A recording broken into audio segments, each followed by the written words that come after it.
Chapter 14. Next morning, Mr. Kingston, open the door! It's urgent! she urged. Why, what happened? I opened the door anxiously. She stood there wearing a Calvin Klein top and denim jeans up to knees. Above the top, she was wearing a cleaning apron and a mask in her face, broom in one hand, and other cleaning stuffs on the floor. What's all these? You asked me to help, so I've decided to start this from cleaning your room. Why? It's already perfect. Perfect! She folded her hands and twitched her eyebrows. Correct. It's perfect, except the half-eaten pizza's rotting smell, bottle floor, and pile of unwashed clothes on bed. She replied sarcastically. Don't speak bad for my room. I'm not speaking bad about your room, just saying the reality. What reality? You are living in a shithole. Shithole, hearing that words made me to smile. Exactly. Now please move out of the room. Stay in spare bedroom until I clean this mess. I'll take some clothes to change. Don't even dare to touch it. You are not going to wear that anymore. I've asked Anne to grab fresh clothes. You are going to wear that. Ordering me? In my house? You should have thought before, when you asked me to help Mr. Kingston. I regret now. Came out of the room. She went inside. Wait, what's your name? Oh, finally you spared time for this. At least now you asked. She spoke in a dramatic way. I'm having a lot of time now, tell me. I winked. It's Anna. Not suits you, I'll call you Queen Bee. Ha ha. Very funny, Mr. Kingston. Clearing showing her dislike in that name.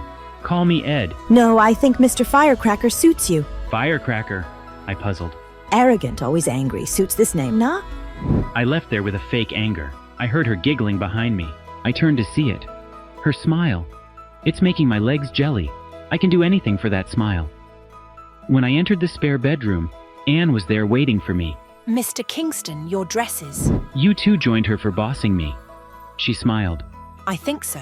Mr. Kingston. I owe an apology to you. For what? Putting blame on you and for the manner I spoke to you. Anne, I touched her hand warmly. It's me I need to apologize to you. I have treated you like a shit many times and don't even cared when you cried.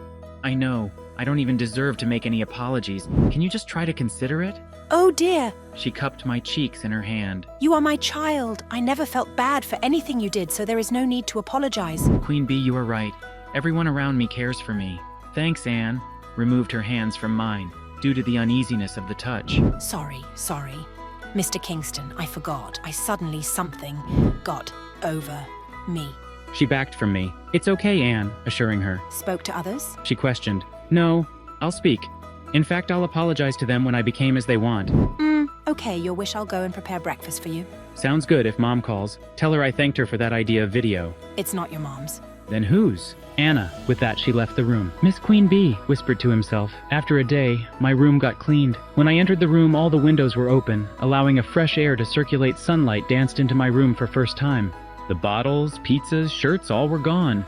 Old bed sheets were removed, and they are replaced by firecracker pictured sheets. The wall above my bed is hand-painted with a beautiful tree, making look like to held my photos on the wall, and at the end of tree, a small bee was drawn like in signature. The chair and sofas were also replaced with new one. The cupboards pushed against the wall with all my fresh clothes. The bookshelf had their books in right order. When I sat on the bed, it was extremely comfy. Oh, fine. Bed also changed. So how you like your room? She entered asking. Seriously? Firecracker sheets? That's for calling me Queen Bee. I won't regret. I'll make in following days. Then wish you luck with that. We both chuckled. Thanks. I love this room. I thanked her from bottom of my heart. Wait, this is the only beginning. Don't waste your thanks now itself. Save it for later. Noted. From next day, she changed her room near me and knocked my door exactly at 7 in the morning. We both walked for an hour in the street. Fresh air started to fill my lungs. After a walk, I headed gym on the ground floor. She gave me good workout tips to suppress my mind towards alcohol. Then after a cold shower, me and she had a breakfast together with some mocking and giggling. After that, we watched some movies together. She made me a chart to slow down my drinking rate. For a week, I struggled a lot to cope up with the chart. Withdrawal syndrome gave me hands trembling, vomiting, and headache. During that time, she was always there for me, even it's day or night, holding my hands in her soft hands, whispering it's gonna be okay. And while vomiting, standing beside me, holding my forehead. It felt like a safe place for my soul. No regret or fear, like it never wants to end. She made good effort to distract my mind. We did cook together, playing some games, reading books. She made me to talk to her dad. He is very humble and down to earth as like her. During dawn, we made a walk in the lawn, talking for a long time about the world's incident, which I missed these years, and these talks continued even after midnight. I slowly started to gain myself strength, and adjusted myself to the chart. Day by day, we became close. I loved to see her every day, and it made me fresh. That smile, that care, those eyes. I slowly started to open myself again, even after I controlled not to do. No, Ed, you cannot again. Gain yourself. Stay in your limit. This is not you. As people say, happiness and sadness cannot be permanent. Everything wants to come to an end, and it came. For my happiness,